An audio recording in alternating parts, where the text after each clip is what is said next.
Ever feel like you're running on fumes? Like your to-do list is never ending and you just can't catch a break? You're definitely not alone. Well, today we are diving deep into burnout. Oh, excellent topic. And I've got just the thing to help us unpack it all. Burnout, the secret to unlocking the stress cycle. Oh, wait, I love that book. By Emily and Amelia Nagoski. They're twin sisters. Yes. And their book is like a masterclass in understanding stress and, more importantly, how to kick it to the curb. What's great about their approach is that they don't just define burnout, right? They give you a framework for understanding why it happens and what you can actually do about it. Okay, so let's start with the basics. In their book, the Nagoski sisters break down burnout into three core elements: emotional exhaustion, depersonalization, and a decreased sense of accomplishment. And they illustrate these concepts so vividly. Remember Julie, the middle school teacher who jokes about selling drugs just to avoid going back to school? Oh, yeah. That's emotional exhaustion in a nutshell. Yeah, it's like your inner battery is completely drained. And depersonalization, that's a whole other level of ref. It's that feeling of detachment, like you're just going through the motions, disconnected from your work and even yourself. It's a defense mechanism, Yeah. but not a healthy one in the long run. Yeah, right. And then there's that sinking feeling of not accomplishing anything, no matter how hard you work, Oh, yeah. which, let's be honest, can be incredibly demotivating. Absolutely. But here's where things get really fascinating. The Nagoski sisters introduced this concept called human giver syndrome. Have you ever felt pressure to constantly give, nurture, and put everyone else's needs before your own? Oh, all the time. It's Yeah. like this unspoken expectation, especially for women, to be the caregivers, the fixers, the ones who always have it together. And it's exhausting. The book really hits home on this point. The Nagoski sisters compare these human givers to attentive subordinates, always sacrificing themselves for the human beings, the ones who get to take and receive freely. It's a powerful analogy that exposes this unequal dynamic, and it helps explain why burnout is so prevalent, especially among women. It's like we're playing with a different rule book. And it's not a level playing field. But understanding this dynamic is a crucial step towards breaking free from it. So let's shift gears a bit and talk about the stress cycle. We all experience stress, but I think a lot of us don't fully grasp what's actually happening in our bodies. It's like this. Imagine you're walking through the woods and bam, you encounter a bear. Oh. Your sympathetic nervous system kicks into gear, flooding your body with adrenaline and cortisol, prepping you to either fight or flee. It's a brilliant survival mechanism. Okay, I get the bear analogy, but how does a 20-second hug actually complete the stress cycle? What's happening in the body? It's amazing, really. Physical affection, laughter, deep connection, these all trigger the release of oxytocin, a hormone that promotes feelings of calm and well-being. It's like signaling to your body, hey, we're safe now. It's time to chill out. So that 20-second hug is like hitting the reset button on your stress response. And the 6-second kiss, is that like a mini reset? Exactly. The Nagoski sisters emphasize that even small acts of affection can make a big difference in how we process stress. It's about creating these little moments of connection throughout the day that signal to our bodies, we're good, we're safe. I love that. But let's be real, sometimes life feels like a constant bear encounter. Those deadlines, that demanding boss, that never-ending to-do list. It can feel like we're perpetually on edge. And that's the problem with modern-day stressors. They might not be life-threatening, but they can keep our stress cycle activated for prolonged periods, leading to that feeling of being constantly on. So if we're not completing the stress cycle regularly, what's the impact on our health? Think of it like this. Your body's a finely tuned instrument, and stress is like playing a high-intensity note. To return to harmony, you need to play the resolving note, signaling that the danger is past. And if we don't hit that resolving note, Then we're stuck in this state of chronic stress, which can lead to all sorts of health problems: heart disease, anxiety, depression, insomnia, and, you guessed it, burnout. so besides hugs and kisses, what are some other ways to complete the stress cycle and tell our bodies it's safe to chill out? Well, remember that gazelle escaping the lion. By running, it's signaling to its body, hey, I survived, we're good. The same applies to us. Exercise in any form is like that resolving note. So whether it's a walk in the park, a dance party in your living room, or a full-on gym session, get that body moving. What else works? Creative expression is another powerful tool. Think writing, painting, dancing, playing music, anything that allows you to channel those pent-up emotions and process stress in a healthy way. It's like giving those feelings a voice, a way to move through you rather than getting stuck and causing more stress. I'm all about practical strategies, so let's talk about managing the stressors themselves. The Nagoski sisters make a distinction between controllable stressors and those we can't control. It's an important distinction because our approach for each type is different. For those controllable stressors, they introduce something called planful problem solving. Okay, break that down for me. What does that look like in real life? Think of it like using a GPS to navigate a traffic jam. You're actively looking for a way around the obstacle, using your resources and strategies to find a solution. So it's about taking charge of the situation and using those problem-solving skills to tackle it head-on. I like that. But what about those stressors we can't control? Like, what if your GPS breaks down in the middle of that traffic jam? That's where positive reappraisal comes in. It's not about pretending that the stressor isn't there, but rather about shifting your perspective to find the potential benefit or opportunity within the challenge. So instead of focusing on the frustration of being stuck in traffic, you might use that time to listen to a podcast, catch up on phone calls, or just enjoy a moment of quiet reflection. Exactly. It's about finding those silver linings, those unexpected moments of grace that can emerge even in difficult situations. It's like reframing the narrative, turning that moment into a, maybe this isn't so bad after all moment. I like that. But let's be honest, sometimes the best solution is to just walk away from the traffic jam altogether. And that brings us to one of the most empowering parts of the book, the section on quitting. It's something so many of us struggle with, especially women. We've been conditioned to believe that we need to persevere, to power through, to never give up. But sometimes, quitting is the healthiest, bravest choice we can make. Quitting. That does sound scary. I get why it's hard. But what if you regret it? How do you know when it's truly time to walk away from something? The book offers some great guidance on recognizing those signs, those feelings of helplessness, isolation, and being trapped. It's like that squirrel foraging for food. It's found a patch, but it's hesitant to move to a new one, even if there might be more resources there. It's the fear of the unknown, right? But sometimes taking that leap of faith is exactly what we need to do to find a better, more fulfilling path. And that new path can lead to something even more amazing. The book emphasizes the importance of having a something larger, a purpose or meaning beyond ourselves that fuels our persistence and helps us navigate challenges. What did the Nagoski sisters say about their own something larger? Emily found hers in teaching, using her knowledge to empower others. Amelia found hers in art, creating beauty and connection through music. Their examples highlight that finding meaning doesn't have to be this grand, earth-shattering thing. It's about connecting to what truly matters to you, what gives your life purpose and direction. And when you have that something larger, even setbacks feel less daunting because you're not just working for yourself, you're working for something bigger, something that fuels your passion and resilience. I love that. But here's where I think the book gets really real. It tackles the systemic forces that often create and perpetuate stress, particularly for women. It's like this rigged game where the odds are stacked against you from the start. The book uses the Star Trek Kobayashi Maru scenario to illustrate this point. It's a training exercise where the situation is designed to be unwinnable, no matter what choices you make. Wait, I've seen that episode. Captain Kirk reprogrammed the simulator to make it winnable.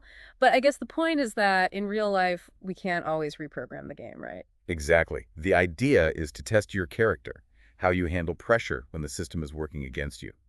And for many women, life can feel a lot like the Kobayashi Maru. So how do we navigate this rigged game without losing ourselves in the process? Well, the book explores this concept of gaslighting, a form of manipulation that makes you question your own reality, leading to self-doubt and blame. It's like when someone tells you you're overreacting or being too sensitive, even when your experiences and feelings are completely valid. And what's insidious is how societal messages often gaslight women, making them believe their struggles are personal failings rather than the result of systemic bias. It's like we're constantly being told to second-guess ourselves, to doubt our instincts, and to blame ourselves for things that are beyond our control.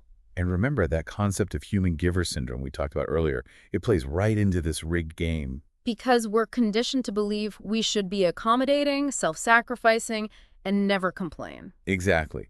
So when we do encounter challenges, we're more likely to internalize the blame, perpetuating that cycle of self-doubt. It's like we're playing a game where the rules are constantly changing and we're always set up to lose. But the book doesn't just highlight these challenges. It also offers strategies for resisting them, for pushing back against those messages that tell us we're not enough, And one of the first steps is simply naming the problem. So by calling out gaslighting, by challenging those unrealistic expectations, we start to chip away at those harmful narratives. Exactly. We reclaim our power and start to create a new narrative, one where we're not defined by external pressures, but rather by our own values and strengths. I like that, reclaiming the narrative. But the book also tackles something called the Bikini Industrial Complex, or BIC, which sounds a bit intimidating. It's a term the Nagoski sisters use to describe the system that profits from setting unrealistic beauty standards, primarily targeting women. So it's not just about fashion or feeling pressure to look a certain way. It's bigger than that. Much bigger. It's about how this system impacts our health, our self-esteem, and our overall well-being. And they use the BMI chart as an example of how this system can be misleading and even harmful. Exactly. The BMI doesn't take into account individual differences in body composition and can be incredibly inaccurate, especially for women. So it's not just about fitting into a certain size or achieving a specific number on the scale. It's about rejecting these arbitrary standards and embracing a more holistic view of health and well-being. Precisely. The BIC preys on our insecurities, making us feel like we're constantly falling short.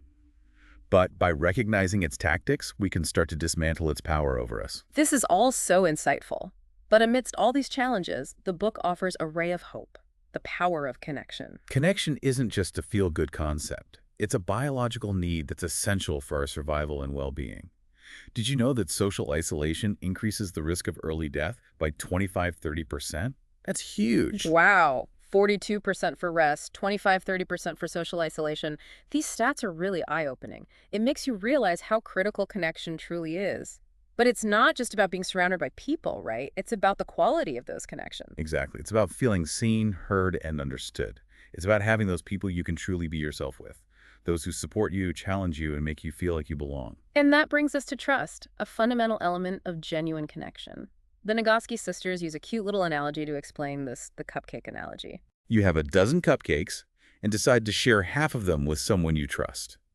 They then reciprocate by sharing half of their cupcakes back with you. You both end up with 6 cupcakes.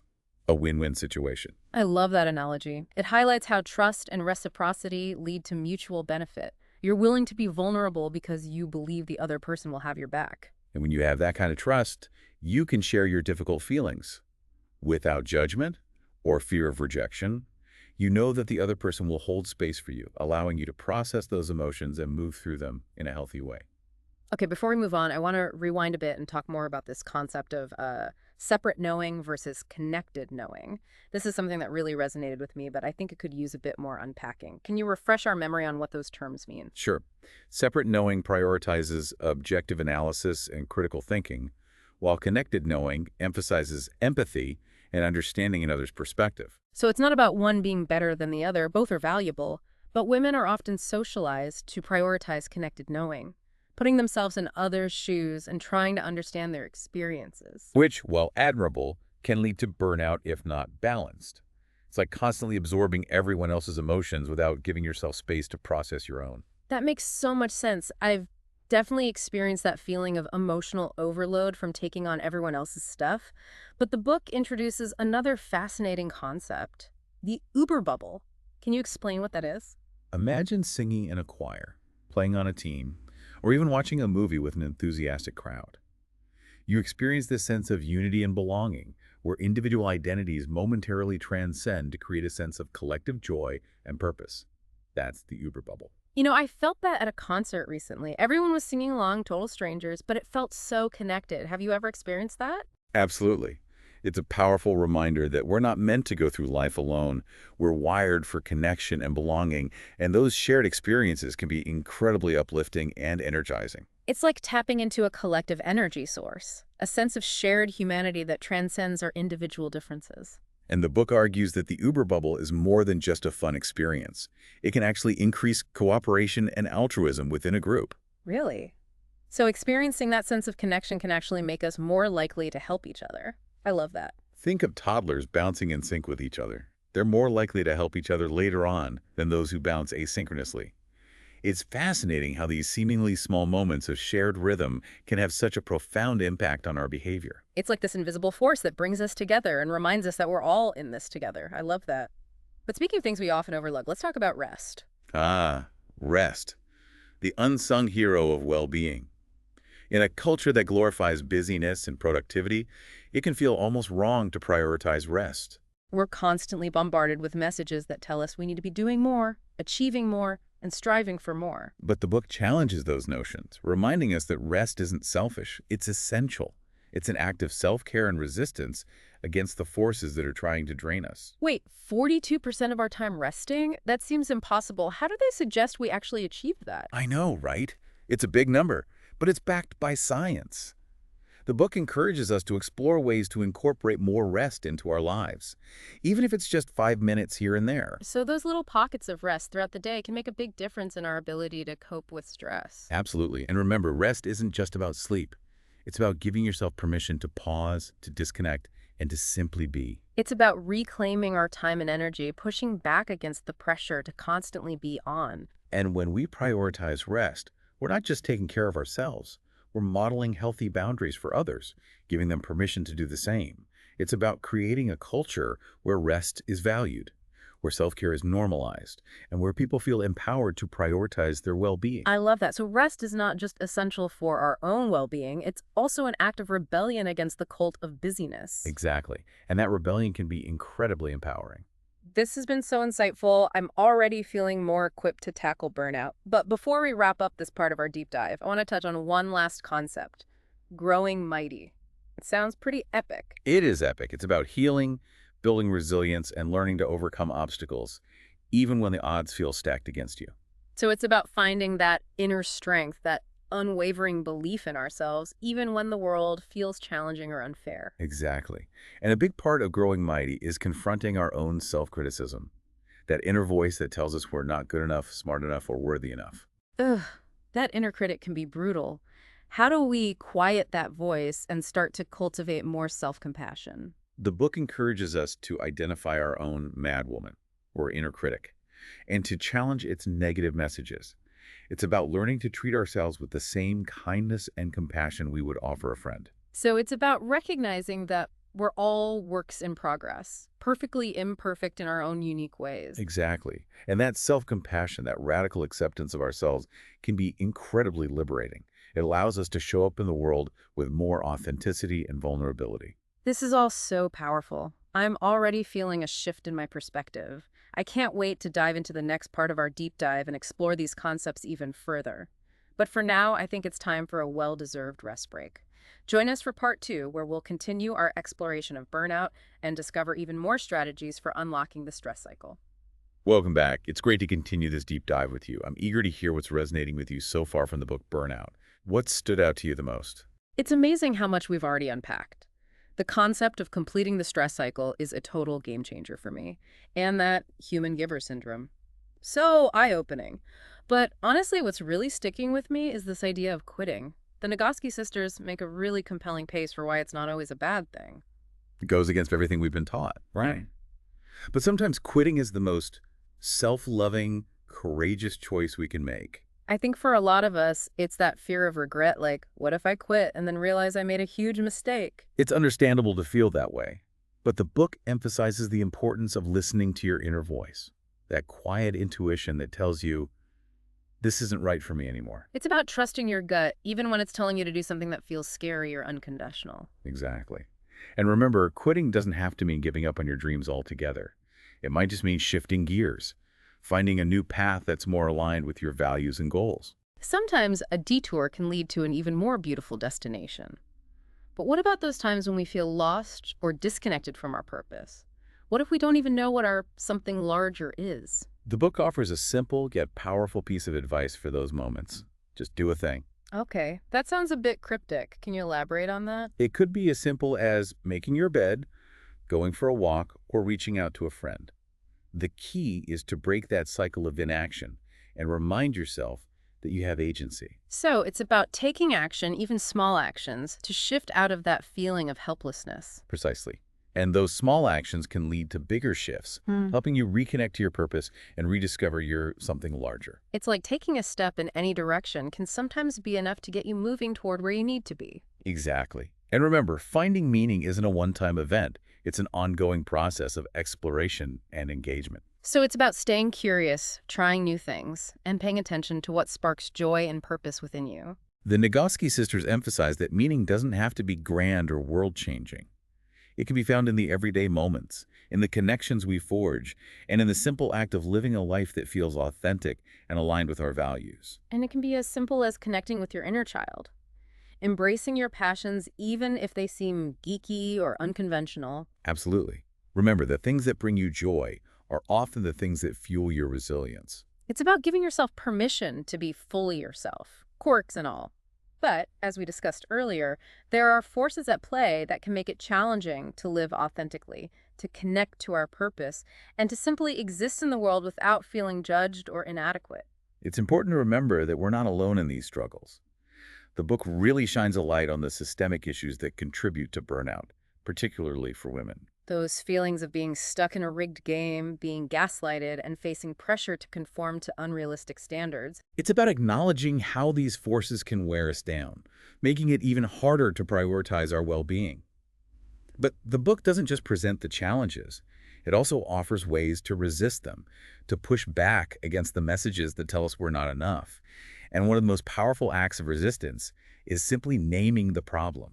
Calling it out, shining a light on it, and refusing to let it operate in the shadows. Exactly. By calling out gaslighting, by deconstructing the BMI myth, and by exposing the unrealistic expectations placed on women, we start to chip away at those harmful narratives. It's like reclaiming our power, taking back control of the narrative, and creating space for a new story to emerge.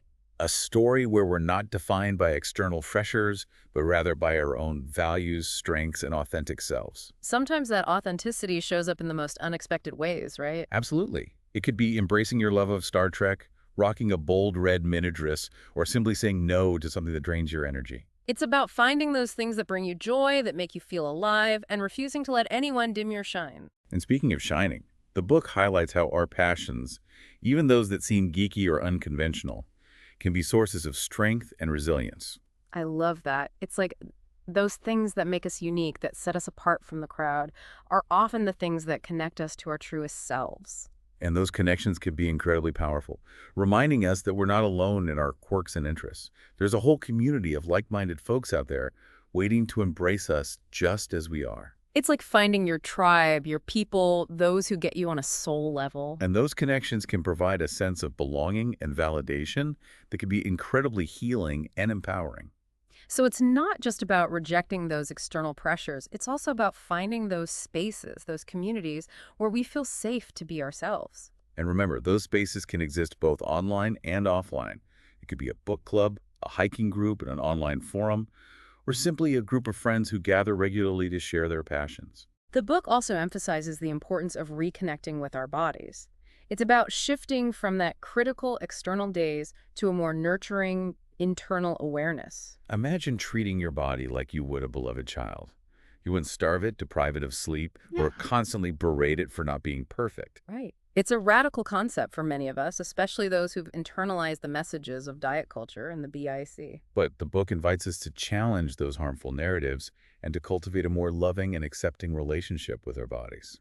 And that relationship starts with listening, tuning into those signals our bodies are sending us, and responding with care and attention. It's about asking ourselves, what do you need right now?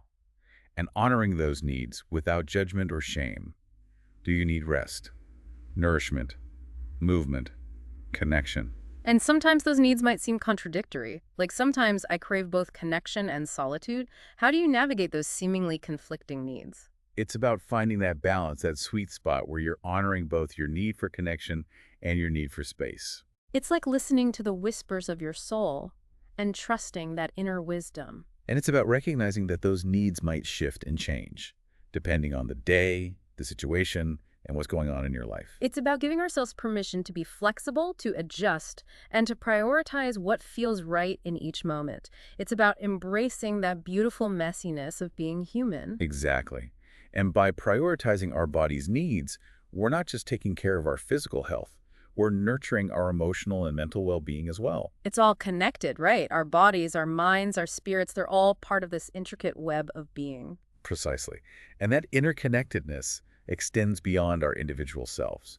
It reaches out to the people we love and the communities we're a part of. Speaking of connection, the Nagoski sisters talk about the importance of building trust and vulnerability in our relationships. They emphasize that genuine connection requires us to show up for each other, even when it's messy or inconvenient. So it's not just about the good times, the fun outings, and the shared celebrations. It's about being there for each other, through the tough stuff, too, through the heartbreak, the grief, the disappointment. It's about holding space for each other's pain, offering a listening ear, a shoulder to cry on, and a reminder that we're not alone in our struggles. Exactly. It's about creating those safe spaces where we can share our vulnerabilities without fear of judgment. And sometimes those connections show up in the most unexpected places.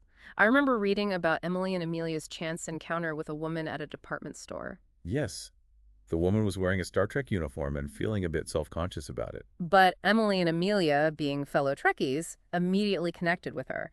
And they ended up having this wonderful conversation about their shared passion. It's a beautiful example of how those seemingly small moments of connection can brighten our day and remind us that we're all part of this larger human tapestry. And it's a reminder to be open to those moments of serendipity, to the people who cross our paths and leave an imprint on our hearts. The book reminds us that even in a world that often feels isolating and overwhelming, there are pockets of connection and belonging waiting to be discovered.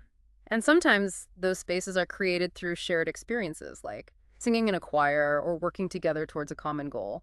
Remember that concept of the Uber bubble we talked about earlier? The feeling of unity and belonging that emerges when we're all moving in sync, whether it's singing, dancing, or working together toward a common goal. Exactly. It's about tapping into that collective energy, that feeling of unity and purpose that transcends individual identities. It's like a reminder that we're all connected, that our actions ripple out and impact others, and that together we can create a more compassionate and supportive world. And that world needs us to be at our best, which means prioritizing rest, self-care, and connection. It's about recognizing that we can't pour from an empty cup, that we need to replenish our own energy and resources to effectively care for others. And that replenishment requires rest. Not just sleep, but also those moments of pause, of disconnecting from the demands of the world, and of simply being. The Nagoski sisters really challenge us to reframe our understanding of rest, to see it not as a luxury or a sign of weakness, but as a necessary act of self-preservation and resistance. It's about reclaiming our time, our energy, and our right to simply be without having to constantly produce, achieve, or prove ourselves. You know, I love that phrase, the right to simply be. It's so simple yet so profound. And it's a radical act in a culture that values busyness and productivity above all else. But when we prioritize rest, we're not just taking care of ourselves. We're modeling healthy boundaries for others. We're giving them permission to do the same. It's about creating a culture where rest is valued, where self-care is normalized, and where people feel empowered to prioritize their well-being. But let's be honest, prioritizing rest can be challenging, especially when we're surrounded by messages that tell us we need to be constantly on, constantly striving, and constantly proving our worth. It's about pushing back against those messages, those internalized beliefs that tell us we're not allowed to rest, that we need to earn it, that it's selfish. It's like we've been conditioned to believe that rest is a reward for hard work, rather than a fundamental human need. But the Nagoski sisters remind us that we are worthy of rest, simply because we exist. It's like a birthright, a fundamental aspect of our humanity that we deserve to claim and honor. And when we give ourselves permission to rest, to recharge, we're not just taking care of ourselves, we're building resilience, we're strengthening our capacity to cope with stress.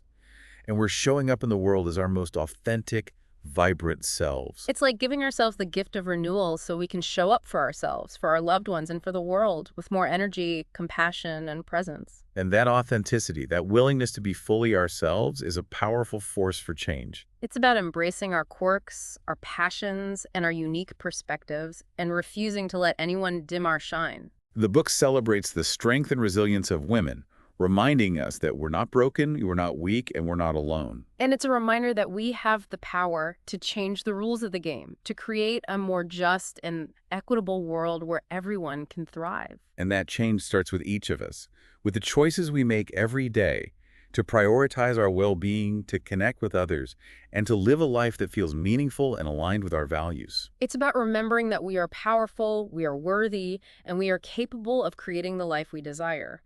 But even with all the self-care and connection in the world, we still face those moments of self-doubt, those whispers of inadequacy that threaten to derail our progress. It's important to remember that we're not alone in those struggles. The book encourages us to reach out to our trusted allies, to create those support systems where we can share our vulnerabilities without fear of judgment. It's about recognizing that asking for help is not a sign of weakness, but a sign of strength.